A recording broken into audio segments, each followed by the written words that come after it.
ஆயிரம் கை, 10,000 கண், சிங்க வாகனம், சிங்க முகம், பொந்து போல் வாய், அதில் ஆயிரக்கணக்கான பற்கள், 10 விதமான சர்வத்தை உடலில் வைத்திருப்பவள், 4 சிம்ம வாகனத்துல சந்திரனோட வருபவள் தான் பிரத்யங்கராதேவி. அருட்பெரும் ஜோதி அருட்பெரும் ஜோதி தனிப்பெரும் கருணை அருட்பெரும் ஜோதி. குருவே சரணம் குருவே துணை, குலதெய்வமே சரணம் குலதெய்வமே துணை, குபேரரே சரணம் குபேரரே துணை. ஆனந்த வணக்கம் அன்பு அன்பர்களே. நமது தாய் திருநாட்டில் பாரம்பரியமாக பல தெய்வங்களை வழிபட்டு வருவோம். நான் இன்று உங்களுடன் பகிர்ந்து கொள்ளக்கூடிய தெய்வம் உங்கள் வாழ்வில் இருக்கக்கூடிய துன்பங்களை, தொல்லைகளை, பயங்களை, பில்லி சூனியம் போன்ற எதிரிகளை, கோபத்தை காணாமல் போக வைக்கக்கூடியவள். ஆம், அதர்வன காளி என்று சொல்லக்கூடியவள், பத்ரகாளி என்று சொல்லக்கூடியவள், அற்புதமான சக்தியின் சொரூபமாக இருக்கக்கூடியவள், சரவேஸ்வரரின் இறக்கையாக இருந்து வரக்கூடியவள், சிவனின் நெற்றிக்கண்ணில் இருந்து வந்த சரவேஸ்வரரின் நெற்றிக்கண்ணில் இருந்து இறக்கையாக வந்தவள் என்று சொல்லக்கூடிய பிரத்யங்கரா தேவியை பற்றி தான் இன்று உங்களுடன் பகிர்ந்து கொள்ள இருக்கின்றேன். என்னடா புதுசா ஒரு தெய்வத்தை பத்தி பேசுறேன்னு யோசிக்கிறீங்களா? இந்த தெய்வம் புதுசல்ல, காலங்காலமாய் அனைவரும் வழிபட்ட ஒரு தெய்வமே. சோழர்கள் இருக்கும் பொழுது இந்த தெய்வத்திற்கு பல்வேறு விதமான பழி வழிபாடுகளும், பல்வேறு விதமான பூஜைகளும், பல்வேறு விதமான திருத்தலங்களும் இருந்தன. பல காரணங்களால் அந்த திருத்தலங்கள் இப்ப இல்லை.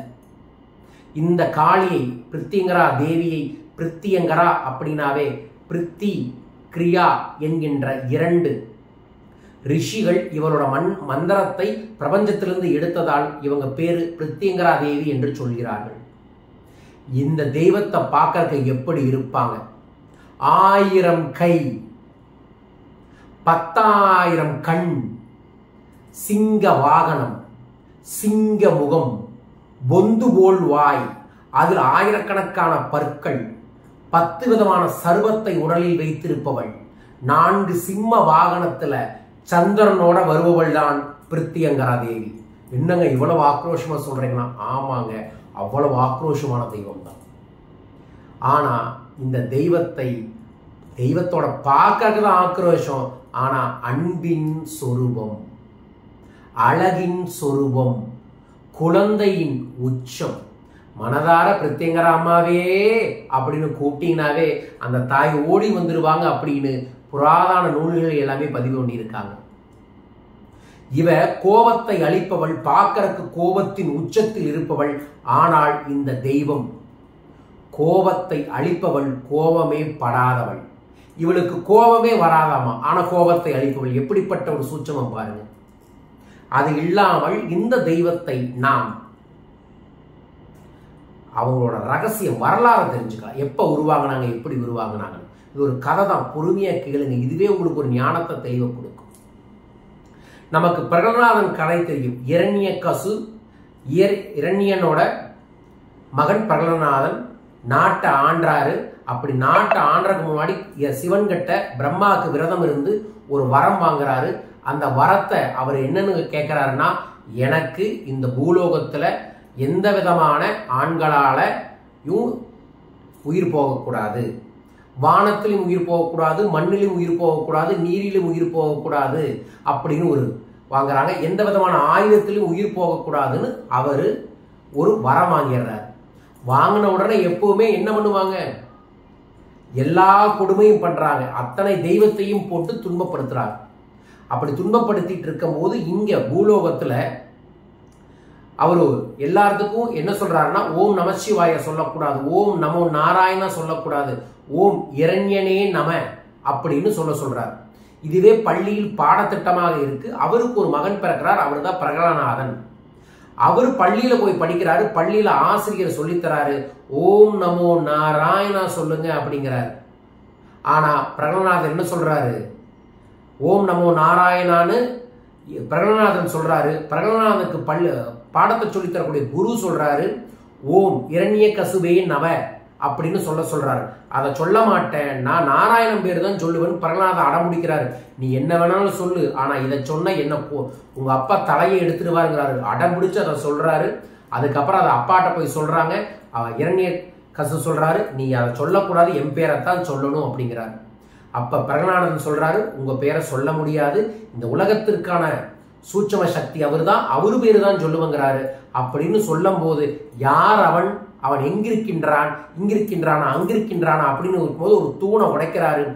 தூணை உடைச்சிட்டு வெளியே வரவர் தான் நரசிம்மர்.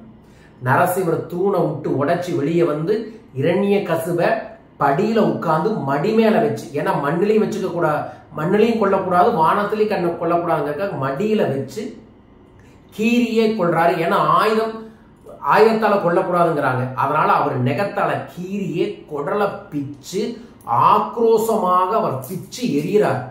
அந்த ஆக்ரோஷத்தை தாழாம அவர் பயங்கரமாக அலைய ஆரம்பிக்கிறாரு. அவர் ஆக்ரோஷத்தை கண்ட்ரோல் பண்ணணும் அப்படிங்கறதுக்காக அவங்க மடியில லட்சுமியை உட்கார வைக்கிறாங்க. அப்பவும் ஆக்ரோஷம் கம்மியாகல. அதற்கப்புறம் பிரகலாதன் அன்பா பக்கத்துல அனுப்புறாங்க. அப்பவும் ஆக்ரோஷம் கம்மியாகல. எல்லா தேவர்களுக்குமே பயம் வந்துடுச்சு. என்னடா நரசிம்மர் இப்படி ஒரு ஆக்ரோஷத்துல இருக்கிறாரே, இந்த கோபத்தை எப்படி அடக்கிறதுன்னு தெரியாம சிவன் கிட்ட போய் முறையிடுறாங்க. சிவன் கிட்ட முறையிடும் போது சிவனோட நெற்றி பொட்டில் இருந்து சூட்சமமாக வெளியே வரக்கூடிய ஒரு ஆயுதமாக, ஒரு பறவையாக ஒரு தெய்வம் வருகிறது.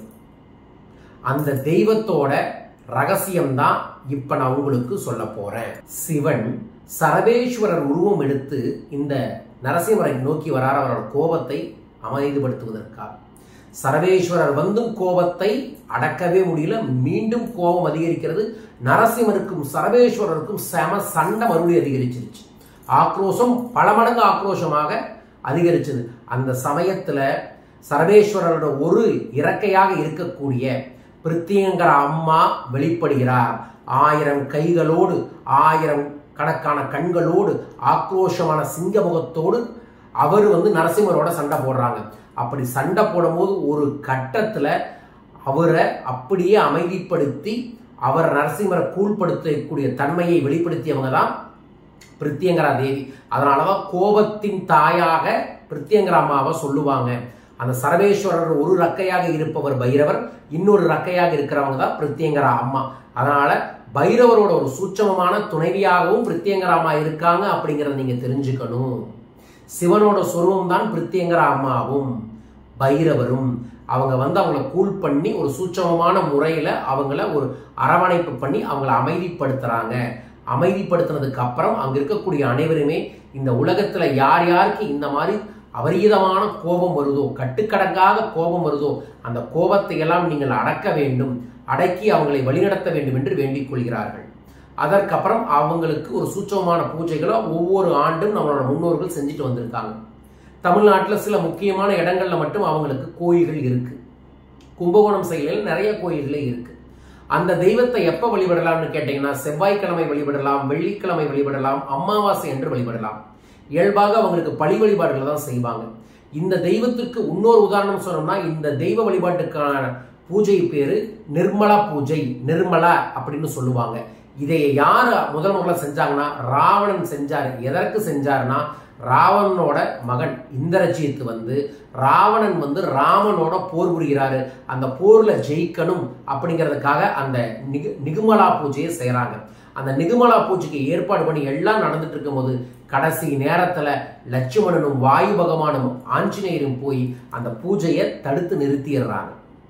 அதனாலேயே ராவணன் தோத்தாரு. அந்த பூஜையை மட்டும் இந்திரஜித் செஞ்சிருந்தாருன்னா சூலமே மாறி இருக்கும். சோ அப்பேற்பட்ட சக்தி மிக்க பூஜை தான் அங்காள பரமேஸ்வரிக்கு செய்யக்கூடிய பூஜை. அந்த பூஜையை நினைச்சு யாரு செஞ்சாலும் சரி அவங்க வாழ்க்கையில எப்பேற்பட்ட பிரச்சனையும் சரியாகும். இந்த பூஜை இல்லத்துல செய்யலாம். மிக முக்கியமாக ஃபேக்டரியில இந்த பூஜை செய்வதன் மூலமாக உங்களுக்கு இருக்கக்கூடிய எதிரிகள் தொல்லைகள், பில்லி சூனியங்கள், தடைகள், காரிய தடைகள், செல்வகாரிய தடைகள் அத்தனையுமே சரியாகும். இந்த தெய்வத்தை நம்ம வீட்டுல வழிபடலாமா? தாராளமா வழிபடலாம். அவங்களோட படத்தை நீங்க ஏதோ ஒரு கோயில்ல வாங்கி போய் வீட்டுல வச்சு அவங்களுக்கு தீபம் போட்டு வழிபாடுகளை செய்யலாம். அவர்களுக்கு சில சூட்சமமான மந்திரங்கள் இருக்கு. பட் இயல்பான ஒரு மந்திரம்னு சொன்னோம்னாவே ஓம் ஸ்ரீம் ஐம் க்ளீம் பிரத்யங்கரா தேவியே நமோ நம என்கின்ற மந்திரத்தை நீங்கள் சொன்னாலே அந்த தெய்வம் நம்மை கண்ணெடுத்து பார்ப்பாள்.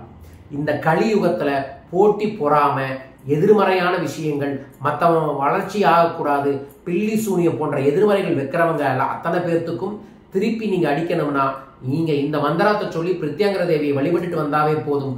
நீங்க யாரையும் அடிக்க வேண்டாம், அவங்களே அடி வாங்கிட்டு காணாம போவாங்க. அப்பேற்பட்ட சக்தி மிக்க ஒரு தெய்வம் தான் தாய் பிரத்யங்கரா தேவி. இந்த தெய்வத்தை அனைவரும் வழிபடுங்கள். எப்படி நான் ஒரு காலத்துல சொர்ணாகர்ஷ்ண பைரவரை அனைவரும் வழிபடுங்க அப்படின்னு உங்களுக்கு சொல்லியிருந்தனோ, அதே மாதிரி இதை கேட்கறீங்கனாவே பிரத்யங்கராமாவோட ஆசி உங்களுக்கு கிடைச்சிருச்சுன்னு அர்த்தம். அந்த தெய்வத்தை வழிபடுங்க. அவங்கள பத்தி பேசினா பேசிக்கிட்டே இருக்கலாம். நான் என்னோட அறிவிக்கப்பட்ட அளவுக்கு, என்னோட அனுபவத்துக்கு கிடைச்ச அளவுக்கு மட்டுமே இதை பதிவு செய்யறேன். இந்த பதிவே சூட்சமமாக ஒரு சித்தரோட வாக்குல எனக்கு கிடைச்சதுக்கு அப்புறம் என் கனவுல பிரத்யங்கராமா வந்தாங்க. அந்த கனவுல எனக்கு வந்ததுக்கு அப்புறம் அவங்கள பத்தி நிறைய விஷயங்களை தேடி உணர்ந்து அதற்கப்புறம் தான் உங்களுக்கு இந்த பதிவு செய்யறேன். ஸோ என் கனவுல பிரத்யங்கராமா காட்சி கொடுத்தாங்க. இந்த விஷயத்தை நான் நிறைய பேருக்கு சொல்லணும்னு ஆசைப்பட்டேன். அதற்காகத்தான் இந்த பதிவை உங்களுக்காக பகிர்ந்து கொள்றேன். அனைவரும் உலகத்துல எங்கிருந்தாலும் பிரத்யங்கராமாவை வழிபாடுகள் செய்யுங்க. உங்களை நோக்கி வரக்கூடிய எல்லா விதமான கெட்ட பார்வைகள், பொறாமை பார்வைகள், திருஷ்டி பார்வைகள், துரோகங்கள், எதிரி தொல்லைகள், சத்ரு தொல்லைகள், பில்லி சூனியம் போன்ற கெட்ட அதிர்வலைகள் அத்தனையும் காணாமல் போய் நன்மைகள் கிடைக்கும். ஸோ அந்த தாயின் தெய்வ திருவடிகளுக்கு நான் சரணாகதி அடைந்து இதை பதிவு செய்கின்றேன். நான் சொன்னதுல சில விஷயங்கள் குறையாக இருக்கலாம், ஆனா நான் சொல்லணும்னு மனசார நினைச்சு இதை பதிவு செஞ்சிருக்கேன். நீங்களும் இந்த வழிபாடுகளை செய்யுங்கள். யார் பிரத்யங்கராமாவை வழிபாடு செய்யணும்னு நினைக்கிறீங்க, ஓம் அப்படின்னு கமெண்ட் பாக்ஸ்ல மென்ஷன் பண்ணிட்டு இந்த பெல் பட்டனை பிரஸ் பண்ணி சப்ஸ்கிரைப் பண்ணுங்க. தொடர்ந்து பல அற்புதமான தெய்வீக சூட்சம ரகசியங்களை உங்களுக்காக பதிவு செய்கின்றேன். பிரத்யங்கரா தேவியே நமோ நம.